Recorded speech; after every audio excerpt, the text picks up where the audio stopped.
پاکستان احساسوں کی سیکیورٹی کو سب سے زیادہ محفوظ بنانے والا ملک قرار، انڈیکس کی تازہ رپورٹ جاری۔ 7 درجے بہتری کے بعد پاکستان نے بھارت کو 6 پوائنٹس پیچھے چھوڑ دیا۔ گلوبل نارمز کیٹیگری میں بھی پاکستان کا +1 درجہ بڑھا دیا گیا۔ تنصیبات کے تحفظ میں 47 میں سے پاکستان کا 33واں اور بھارت کا 38واں نمبر ہے۔ امریکہ میں پاکستانی سفیر اسد مجید کا رپورٹ کا خیر مقدم۔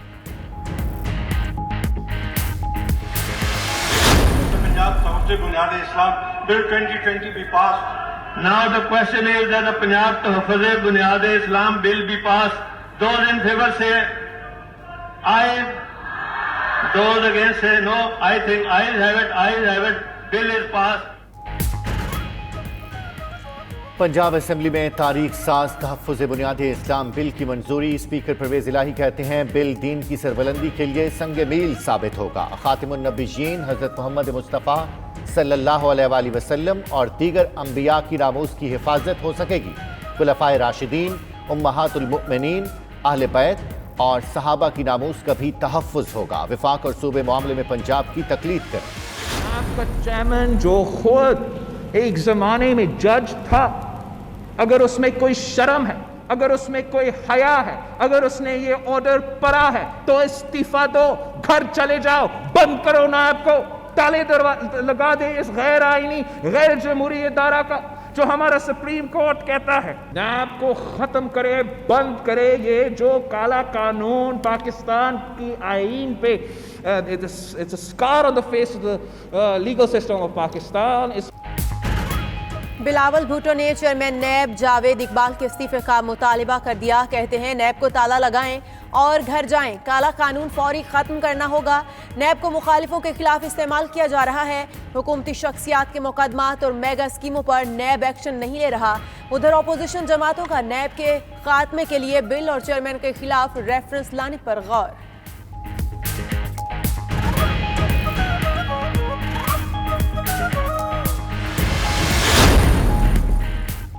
بلاول کی نیب بند کرو کی پکار کا مطلب ہے عوام کو لوٹنے سے کوئی روکے نہ پوچھے۔ وزیر اطلاعات شبلی فراز کا رد عمل۔ مراد سعید نے کہا کہ چوروں سے نجات قوم کا مقدر ہے۔ شہباز گل بولے اداروں پر تنقید چور ہونے کی نشانی ہے۔ فیاض چوہان نے کہا کہ بلاول والد اور خود کو بچانے کے لیے مدد لینے آئے۔ شہباز شریف نے ٹرخا دی۔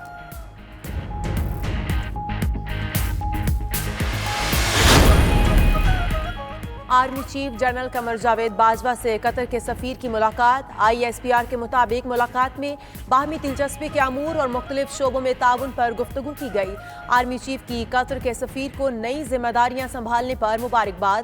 پاک قطر تعلقات میں مزید وسعت کی امید ظاہر کی۔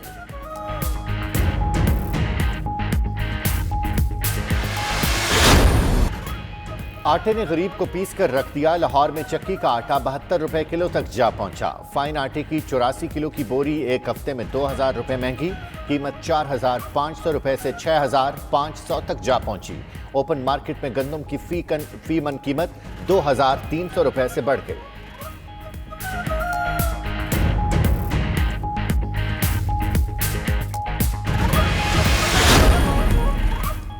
نیپرا کے شوکاز نوٹس کے باوجود کراچی میں لوڈ شیڈنگ ختم نہ ہوئی۔ شہر کے مختلف علاقوں میں بجلی بندش کا دورانیہ 6 سے 8 گھنٹے تک جا پہنچا۔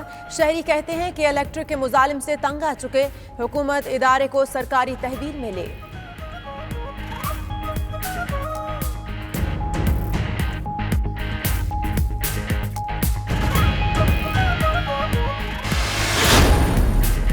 امریکہ اور چین کے تعلقات مزید بگڑ گئے۔ امریکہ نے ہیوسٹن میں چینی قونصلیٹ بند کرنے اور عملے کو 72 گھنٹے میں ملک چھوڑنے کا حکم دے دیا۔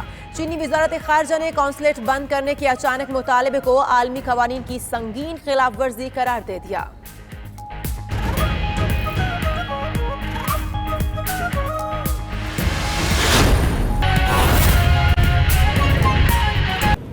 اپنایا جا رہا ہے جو پاکستان کے لیے، پاکستان کے عوام کے مفاد کے لیے، پاکستان کی معیشت کے لیے، پاکستان کی جمہوریت کے لیے اس وقت ضروری ہے۔ جیسے کہ آپ کو پتہ ہے، اگر ہم پنجاب کا اگزامپل اٹھا کے دیکھیں، پنجاب ڈیزروز بیٹر دین دس۔ جو بھی ہے، جیسے بھی ہے،